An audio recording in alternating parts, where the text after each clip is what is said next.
മിക്ക ഗോപികമാരും പറയുന്നു, അതായത് ഭഗവാന്റെ പല പല കാറ്റഗറീസ് ഓഫ് ഗോപികമാരുണ്ട്. കൂടുതലും ഭഗവാന്റെ നിത്യപാർഷദരാണ്.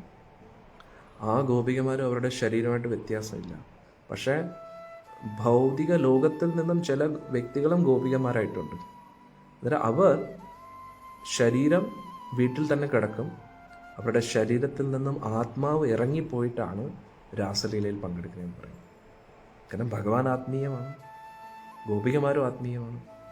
അവിടെ ഭൗതിക ബന്ധമല്ല, ആത്മീയ ബന്ധമാണ്. അതുകൊണ്ട് ശരീരം കൊണ്ട് സത്യം പറഞ്ഞാൽ ഭഗവാന്റെ സേവനം ചെയ്യാൻ കഴിയില്ല. പക്ഷെ ഭഗവാന്റെ കാരുണ്യമാണ് ഭഗവാൻ വിഗ്രഹ രൂപത്തിൽ നമ്മുടെ ശരീരത്തിലൂടെ ലഭിക്കുന്ന സേവനങ്ങളെ സ്വീകരിക്കുന്നത്. അന്നേരം മിക്ക ഗോപികമാരും, അതായത് ഭൗതിക ലോകത്തിൽ നിന്നും ഭഗവാന്റെ ലീലയിൽ പങ്കെടുക്കാൻ താല്പര്യപ്പെട്ട ഗോപികമാരൊക്കെ അവർ വീട്ടിൽ കിടന്നുറങ്ങുന്ന സമയത്ത്, ഭഗവാൻ ഓടക്കുള്ളിൽ ഊതുന്ന സമയത്ത് അവരുടെ ശരീരത്തിൻ്റെ ഉള്ളിൽ നിന്നും ആത്മാവ് പുറത്തു പോയി അവർ ഭഗവാന്റെ ലീലയിൽ പങ്കെടുക്കുക. അതേപോലെ നമ്മൾ 18 മണിക്കൂറും ഭഗവാന്റെ സേവനത്തിൽ ഏർപ്പെടുകയാണെങ്കിൽ കൃഷ്ണൻ സ്വപ്നത്തിലല്ല വരുന്നത്, യഥാർത്ഥത്തിൽ നമ്മൾ അദ്ദേഹത്തിൻ്റെ ലീലയിൽ പ്രവേശിക്കുന്നു.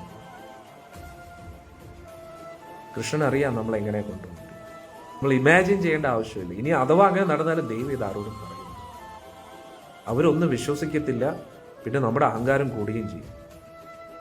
അതുകൊണ്ട് അഥവാ അങ്ങനെ എന്തെങ്കിലും നടന്നാൽ നമ്മൾ പറയുക, ഇത് വെറും സ്വപ്നമായിരുന്നു. അങ്ങനെ നടന്നാലും നമ്മൾ എന്താണ് നമ്മളോട് പറയേണ്ടത്? ഇത് വെറും സ്വപ്നമായിരുന്നു, അത് സ്വപ്നമായിരുന്നു, അങ്ങനെ തന്നെ പറഞ്ഞുകൊണ്ടിരിക്കുക. അവസാനം ഭഗവാന് തന്നെ തോന്നും, ഇവർ സ്വപ്നമായിട്ടാണോ വിചാരിക്കുന്നത്? ഭഗവാൻ തന്നെ ബോധ്യപ്പെടും, ഇത് സ്വപ്നമല്ല, യാഥാർത്ഥ്യമാണ്. വീണ്ടും വീണ്ടും വീണ്ടും അങ്ങനെ ഒരുപാട് കാര്യങ്ങളുണ്ട്. ഭക്തി എന്ന് പറയുന്നത് ഭയങ്കര എക്സൈറ്റിംഗ് ആൻഡ് അഡ്വെഞ്ചറസ് ജേർണിയാണ്, അല്ല ബോറിംഗ് ലൈഫല്ല. ഭഗവാന് വേണ്ടി സേവനം ചെയ്യുമ്പോൾ പിന്നെ ഭഗവാന് നമ്മളെ കാണാൻ താല്പര്യമില്ലാതിരിക്കുക. അത്രയും മനോഹരമാണ് ഭക്തി ജീവിതം.